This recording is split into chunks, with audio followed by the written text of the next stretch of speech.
बिस्मिल्लाहिर्रहमानिर्रहीम। अस्सलाम वालेकुम स्टूडेंट्स। प्रीवियस लेक्चर में हम लोगों ने द राइवल प्ले की के फर्स्ट 2 एक्ट्स की समरी की थी और अब हम इसको कंटिन्यू करेंगे। एक्ट 3 हम स्टार्ट करेंगे। तो एक्ट 3 का सीन 1 देखते हैं। इस सीन में कैप्टन एब्सोल्यूट को फैग यानी कि अपने सर्वेंट से खबर मिलती है कि सर एंथनी ने अपने बेटे के लिए लीडिया को प्रपोज किया है। ठीक है, इस बात से कैप्टन बहुत अम्यूज़ होता है कि उसके बाप ने भी वही लड़की एज अ वाइफ उसके लिए पसंद की है जो उसने खुद की थी। अब वो सोचता है कि लड़ाई की तो कोई वजह बाकी नहीं रही, अब उसे अपने बाप के सामने खुद को ओबीडियंट और मासूम शो करना चाहिए। तो सर एंथनी आता है और वो अभी तक अपने बेटे की डिसओबीडियंस पे नाराज़ है। वो अपने बेटे को बुरा भला कहता है और उसे वो तमाम कुर्बानियाँ याद दिलाता है जो एक बाप ने बेटे के लिए दी। इस वक्त कैप्टन एब्सोल्यूट सर एंथनी से सॉरी करता है और कहता है कि वो अपने बाप की मर्ज़ी से शादी करने पर तैयार है। सर एंथनी जल्द ही मान जाता है और खुश हो जाता है और फिर लीडिया की खूबसूरती की तारीफ़ें शुरू कर देता है और ऐसी ऐसी तारीफ़ें करता है कि कैप्टन एब्सोल्यूट हैरान हो जाता है। फिर एक्ट 3 का सीन 2 है स्टूडेंट्स। कर्टन उठता है तो हम फॉकलैंड को जूलिया के ड्रेसिंग रूम में अकेला देखते हैं। वो जूलिया का इंतज़ार कर रहा है और कुछ सोच रहा है। जब जूलिया आती है तो फॉकलैंड उसे अपने दुख के बारे में बताता है। वो बताता है कि उसे दुख हुआ है कि एकर्स से ये सुनकर कि वो इसकी गैर मौजूदगी में कितना खुश रहती है। वो उसे कहती है कि उसकी खुशी महज दिखावा होती है, क्योंकि अगर वो दुखी होगी तो लोग ये समझेंगे कि फॉकलैंड उससे अच्छा सलूक नहीं करता और वो अपने लवर की, अपने फियांसी की इज़्ज़त रखने के लिए खुश रहती है। वो फॉकलैंड को यकीन दिलाने की कोशिश करती है कि वो उससे सच्चा प्यार करती है, मगर फॉकलैंड के जहन में शक है और वो उससे पूछता है कि क्या तुम्हारा प्यार ड्रॉनिंग से बचाने की वजह से तो नहीं, या तुम्हारा प्यार मेरी फिजिकल अपीयरेंस की वजह से तो नहीं, या तुम्हारा प्यार तुम्हारे बाप की मेरे साथ शादी की ख्वाहिश की वजह से तो नहीं। इसके इन डाउट्स की वजह से जूलिया बहुत अपसेट होती है और रोती हुई भाग जाती है। फिर एक्ट 3 का सीन 3 देखते हैं हम लोग। This act takes place in the residence of Mrs Malaprop. Captain Absolute इनके घर आता है और अपने बाप की तरफ से इंट्रोडक्शन का लेटर जो है वो मिसेस मेलाप्रॉप को दिखाता है। मिसेस मेलाप्रॉप उसे बड़े वार्मली वेलकम करती है और वो मिसेस मेलाप्रॉप की बहुत तारीफ़ें करता है, जिससे मिसेस मेलाप्रॉप खुश हो जाती है। फिर वो उसे कॉन्फिडेंस में लेकर बताती है कि उसकी नीस इतनी बेवकूफ़ है कि आजकल एक बिल्कुल पुअर बंदे के साथ अफेयर में है। वो उसे एक ख़त दिखाती है जो एंसाइन बेवर्ली ने लीडिया को लिखा था।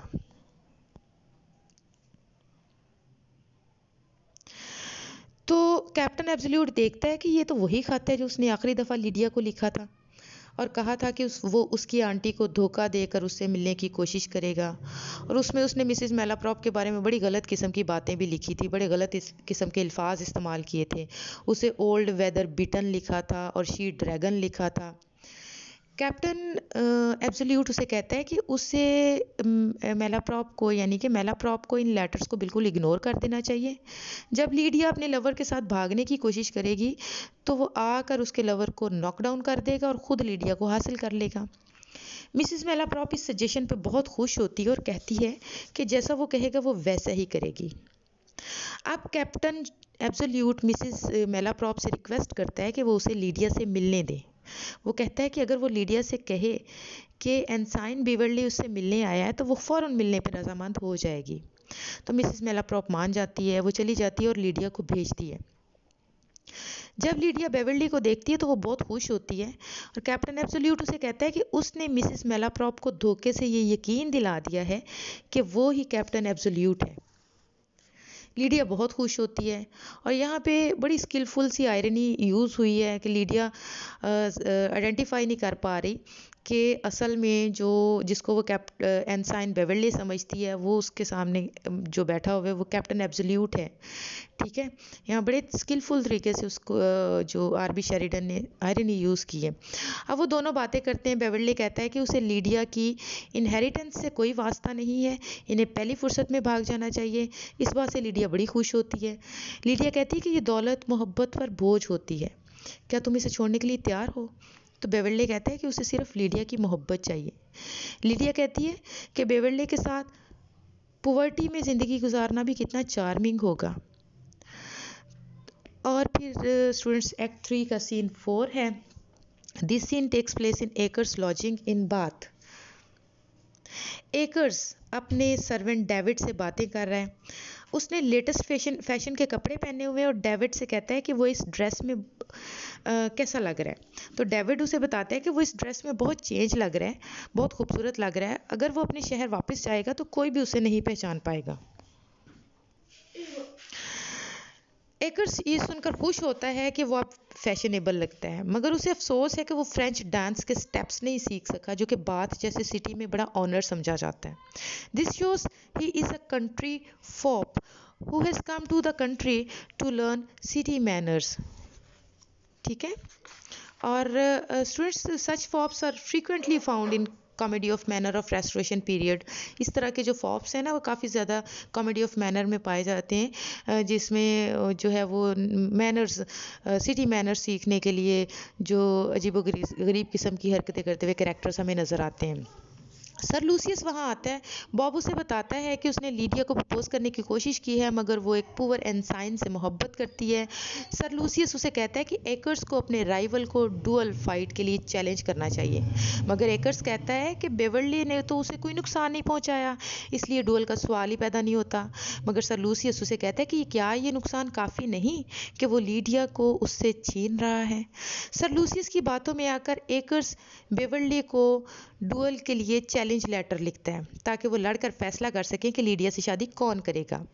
डुअल के लिए जो जगह सेलेक्ट होती है वो किंग्स मीड फील्ड की जगह होती है और शाम 6 बजे का वक्त डिसाइड किया जाता है। सर लूसियस उसे कहता है कि उसे खुद भी कैप्टन एब्सोल्यूट से डुअल लड़नी है, क्योंकि उसने आयरलैंड के लिए गलत मलत अल्फाज बोले थे, आयरिश लोगों के लिए गलत कुछ बोला था, तो इस वजह से मुझे भी जो कैप्टन एब्सोल्यूट से डुअल फाइट करनी है। अब क्या है कि अब एकर्स तैयार है बेवर्ले से डुअल फाइट के लिए और सर लूसियस तैयार है कैप्टन एब्सोल्यूट से डुअल फाइट के लिए। यहाँ फिर बहुत सस्पेंस जो है वो ऑडियंस के लिए क्रिएट हो जाता है, क्योंकि दोनों बंदे एक ही बंदे से डुअल के लिए तैयार हैं। कैप्टन बेवर्ले, सॉरी एनसाइन बेवर्ले और कैप्टन एब्सोल्यूट जो है वो एक ही तो बंदा है, तो दोनों एक ही बंदे से डुअल के लिए तैयार हो चुके हैं। उसके बाद स्टूडेंट्स एक्ट 4 का सीन 1 है and this scene is also in lodging of Bob Acres. Acres अपने नौकर डेविड से बातें कर रहा है। वो उसे बताता है कि आज शाम वो बेवर्ले से डुअल लड़ने जा रहा है। डेविड उसकी मुखालफत करता है और उसे मना करता है, मगर एकर्स कहता है कि ये उसकी ऑनर का मसला है। मगर डेविड कहता है कि उसके पास डुअल स्किल्स नहीं हैं। डेविड उसे कहता है कि अगर वो डुअल में मारा गया तो उसके रिश्तेदारों को कितना दुख होगा, मगर एकर्स डुअल के लिए डिटरमेंट है। कैप्टन एब्सोल्यूट कैप्टन एब्सोल्यूट को एकर्स जो है ना वो मैसेज भेज के बुलाता है, तो कैप्टन एब्सोल्यूट आ जाता है। एकर्स उसे कहता है कि बेवर्ली को डुअल का पैगाम दे दो और उसे साथ में डराओ कि एकर्स बहुत बहादुर है, बहुत अच्छा डुअल फाइटर है और हर हफ्ते डुअल में एक बंदा मार देता है। कैप्टन एब्सोल्यूट अच्छी तरह से जानता है कि एकर्स बहुत बुज़दिल है, वो दिल ही दिल में हंसता है, मगर एकर्स से कहता है कि वो ज़रूर बेवर्ले को डराएगा और उसे बताएगा कि एकर्स एक डिटरमेंट डॉग है और अपने टाउन में उसे द फाइटिंग बॉब कहा जाता है। यहाँ भी ड्रामेटिक आयरनी इस्तेमाल हुई है। एकर्स बिल्कुल नहीं जानता कि कैप्टन एब्सोल्यूट ही एनसाइन बेवर्ले है, मगर ऑडियंस तो ये बात जानती है। डेविड फिर से एकर्स को रोकने की कोशिश करता है। एकर्स अंदर से खौफजदा है, मगर वो पीछे हटना नहीं चाहता क्योंकि इसमें उसकी इंसल्ट है।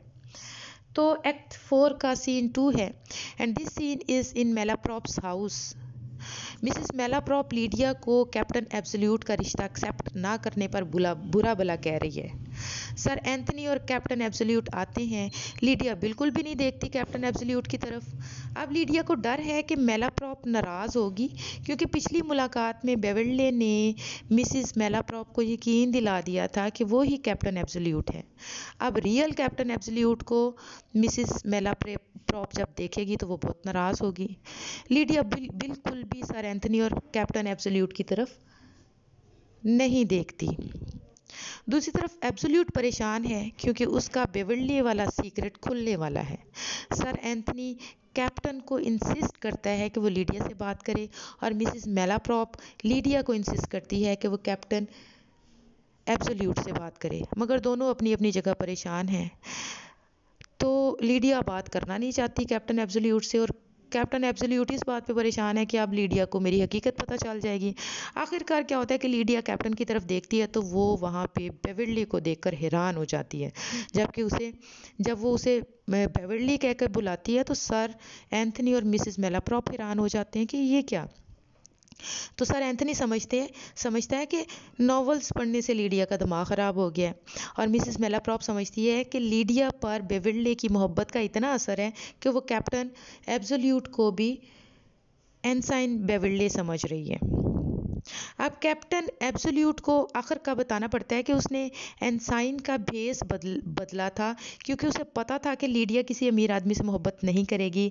सर एंथनी इस बात को बहुत इंजॉय करता है, मगर मिसेस मेलाप्रॉप बड़ी शॉक्ड होती है ये जानकर कि वो ख़त जिसमें मिसेस मेलाप्रॉप को बुरा भला कहा गया था और शी ड्रैगन कहा गया था, वो ख़त तो असल में कैप्टन एब्सोल्यूट नहीं लिखा था। लीडिया भी बहुत नाखुश होती है, वो समझती है कि उसके साथ ट्रिक खेला गया है। सर एंथनी और मिसेस मेलाप्रॉप दोनों को अकेला छोड़ देते हैं ताकि वो दोनों लड़कर सुलह कर सकें। अब एब्सोल्यूट लीडिया को पैसिफाई करने की कोशिश करता है और लीडिया खुद को धोखा दिए जाने पर नाराज़ है। वो कहती है कि वो गरीब आदमी से भागकर शादी करना चाहती थी, अब उसके सारे ख्वाब टूट गए, अब उसे अपने आंट की पसंद के लड़के से शादी करनी पड़ेगी और ये तो अरेंज मैरिज होगी। वो रोने लग जाती है। मिसेस मेलाप्रॉप और सर एंथनी आते हैं तो लीडिया रो रही होती है, मगर वो ये समझते हैं कि ये दोनों लवर्स की लड़ाई है और जल्दी सब ठीक हो जाएगा। मगर कैप्टन एब्सोल्यूट परेशान है कि ये लड़ाई सीरियस है, लीडिया नहीं मानेगी। तो एक्ट 4 का सीन 3 है and this scene is laid in the North Parade in Bath. हम देखते हैं कि सर लूसियस कैप्टन एब्सोल्यूट को ढूंढ रहा है डुअल चैलेंज के लिए। जल्द ही कैप्टन आ जाता है और फिर उन दोनों के दरमियान डुअल का फैसला होता है। जगह वही डिसाइड होती है, किंग्स मीड फील्ड, शाम 6 बजे का वक्त होता है। ये वही जगह और वही वक्त है जो एकर्स ने बेवर्ले के साथ फाइट के लिए डिसाइड किया था, और डिसाइड ये होता है कि वो तलवारों से लड़ेंगे, पिस्टल से नहीं। सर लूसियस चला जाता है, फॉकलैंड आता है और कैप्टन एब्सोल्यूट उसे अपनी ट्रबल का बताता है कि लीडिया उससे नाराज़ है और एक आयरिश मैन सर लूसियस उसे डुअल पर इंसिस्ट कर रहे हैं। वो उसे कहते हैं कि उसे लड़ाई में उसकी हेल्प करनी है एज अ सेकेंड। तो फॉकलैंड उसे बताता है कि उसकी भी जूलिया से लड़ाई हो चुकी है, और इसी वक्त सर्वेंट आता है और फॉकलैंड को जूलिया का ख़त देता है। ख़त में जूलिया ने अपनी लड़ाई पर अफसोस का इजहार किया था और कहा था कि वो फॉकलैंड से मिलना चाहती है। उसका मतलब इस ख़त का मतलब ये था कि जूलिया ने उसे माफ़ कर दिया है, मगर फॉकलैंड इस बात पर खुश होने की बजाय डाउट्स में मुब्तला हो जाता है। वो कैप्टन से कहता है कि औरत को कभी भी रिकॉन्सिलिएशन में पहल नहीं करनी चाहिए, सुलह में उसको पहल नहीं करनी चाहिए, ये साइन ऑफ इमोडेस्टी है। एब्सोल्यूट को इसकी बातों पे बड़ा गुस्सा आता है और वो चला जाता है। अब फॉकलैंड की सॉलिलिक्वी से हमें पता चलता है कि वो जूलिया को किसी और तरीके से अब टेस्ट करना चाहता है कि क्या वाकई जूलिया उससे सिंसेरिटी से मोहब्बत करती है। तो फिर स्टूडेंट्स एक्ट 5 का सीन 1 है and this scene is in dressing room of Julia. Julia अकेली है और खुद से बातें कर रही है। उसे फॉकलैंड की तरफ से मैसेज मिला है कि बहुत ही सीरियस किस्म का मामला है और वो उसे अकेले में मिलकर बात करना चाहता है। जल्दी फॉकलैंड आ जाता है और वो जूलिया को बताता है कि एक बहुत बड़े इंसिडेंट की वजह से उसकी ज़िंदगी ख़तरे में पड़ गई है और वो अब कंट्री में नहीं रह सकता। जूलिया बहुत परेशान होती है और कहती है कि हर हाल में वो उसका साथ देगी। वो उसे कहता है कि वो जूलिया को अपनी वजह से मुश्किल में नहीं डालना चाहता, मगर जूलिया कहती है कि वो उसे अकेले कहीं नहीं जाने देगी, इस मुश्किल वक्त में उसे अकेला नहीं छोड़ेगी। इस तरह जूलिया मोहब्बत के इम्तिहान में पास हो जाती है। फॉकलैंड बहुत खुश होता है। फिर वो जूलिया को बताता है कि वो जूलिया की मोहब्बत टेस्ट करने के लिए ऐसा कह रहा था। जूलिया बहुत नाराज़ होती है।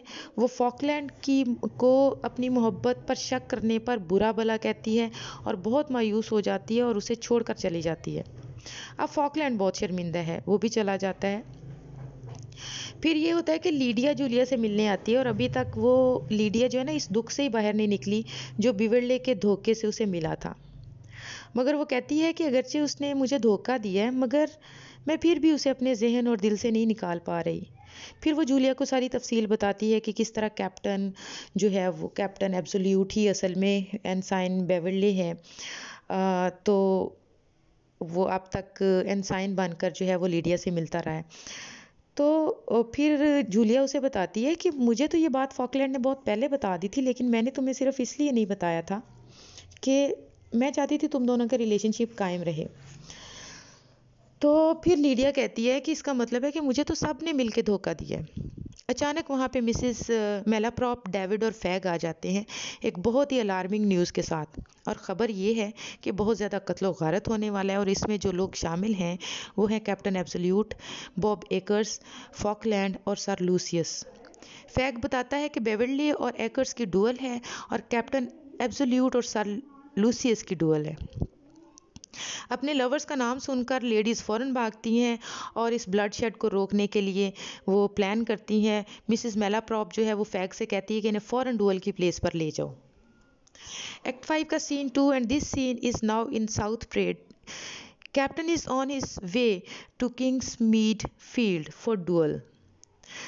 वो कैप्टन एब्सोल्यूट यानी कि फॉकलैंड का इंतज़ार कर रहे हैं, और वो वहाँ पर जो है वो इंतज़ार जब कर रहा होता है तो वहाँ पे सर एंथनी आ जाता है। कैप्टन अपने बाप से अपना चेहरा छुपा लेता है ताकि उसका बाप उसे पहचान ना सके, और वो अपनी तलवार भी छुपा लेता है। मगर उसका बाप उसे पहचान लेता है और उसे रोक लेता है और कहता है कि वो उसे उस वक़्त तक कहीं नहीं जाने देगा जब तक वो उसे सच ना बता दे। कैप्टन एब्सोल्यूट कहता है कि वो लीडिया के लिए कुछ गिफ्ट्स लेकर जा रहा है, मगर सर एंथनी को पता चल जाता है कि कैप्टन के पास सॉर्ड भी है। तो वो कैप्टन से कहता है कि ये तलवार तुमने किस लिए रखी है। तो फिर कैप्टन एब्सोल्यूट उसे बताता है कि मैंने तलवार इसलिए ली है कि अगर लीडिया ना मानी तो मैं उसे कहूँगा कि मैं तलवार से खुदकुशी कर लूँगा, इसलिए वो खौफजदा होकर मेरी बात मान जाएगी और मुझसे सुलह कर लेगी। तो फिर जो है वो सर एंथनी उसे जाने देता है। तो जैसे ही कैप्टन एब्सोल्यूट जाता है, डेविड भागता हुआ आता है और सर एंथनी को कहता है कि वो कैप्टन को रोके। वो बताता है कि कैप्टन डुअल के लिए जा रहा है। सर एंथनी फ़ौरन अपने बेटे के पीछे जाता है। एक्ट 5 का सीन 3 है and scene is in Kingsmead field. ये वही जगह है जहाँ 2 डुअल होने जा रही हैं। सर लूसियस और एकर्स आ चुके हैं। वहाँ सर लूसियस एकर्स को डुअल के रूल समझा रहा है। एकर्स असल में बहुत ज़्यादा बुज़दिल है। यहाँ पे हम अपीयरेंस और रियलिटी का कंट्रास्ट देखते हैं और बहुत ही फ़नी कंट्रास्ट दिखाया गया है। एकर्स अपनी कोशिश के बावजूद अपनी बुज़दिली नहीं छुपा पा रहा।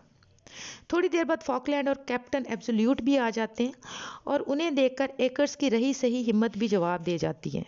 जब फॉकलैंड और कैप्टन एब्सोल्यूट उसके पास आते हैं तो एकर्स कहता है कि वो इनके साथ नहीं लड़ेगा क्योंकि ये दोनों तो इसके फ्रेंड हैं। वो सर लूसियस से कहता है वो तो सिर्फ एनसाइन बेवर्ली से लड़ने आया है। तो कैप्टन उसे बताता है कि असल में वो ही एनसाइन बेवर्ली है और लीडिया का लव हासिल करने के लिए उसने ये भेस बदला हुआ है, इसलिए अब डुअल की ज़रूरत नहीं रही।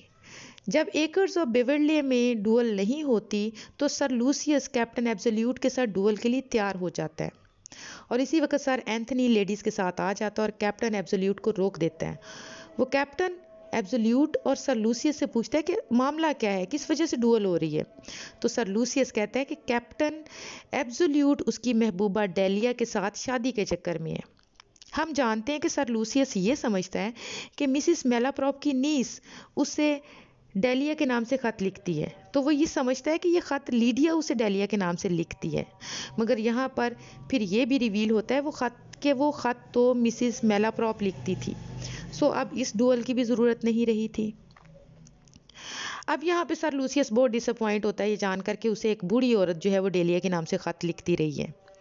अब लीडिया और कैप्टन एब्सोल्यूट में रिकॉन्सिलिएशन हो चुकी है। एकर्स कहता है कि अब वो लीडिया के बारे में बिल्कुल नहीं सोचेगा। वो मज़ीद कहता है कि अगर उसे शादी के लिए डुअल लड़नी पड़ी तो वो कुंवारा रहना पसंद करेगा। और फिर सर एंथनी आता है और जूलिया के बिहाफ पर फॉकलैंड के साथ बात करता है और उसे शादी करने का कहता है। इस तरह से प्ले हैप्पीली एंड हो जाता है। और स्टूडेंट्स प्ले के एंड पे एपिलॉग है। एपिलॉग जो है वो जूलिया का रोल प्ले करने वाली लड़की जो है वो एपिलॉग बोलती है और इसमें वो क्या कहती है कि वो मॉरल बताती है इस प्ले का, कि मॉरल क्या है। मॉरल में वो ये कहती है कि हर इंसान को, हर मर्द को औरत की ज़रूरत होती है, ठीक है।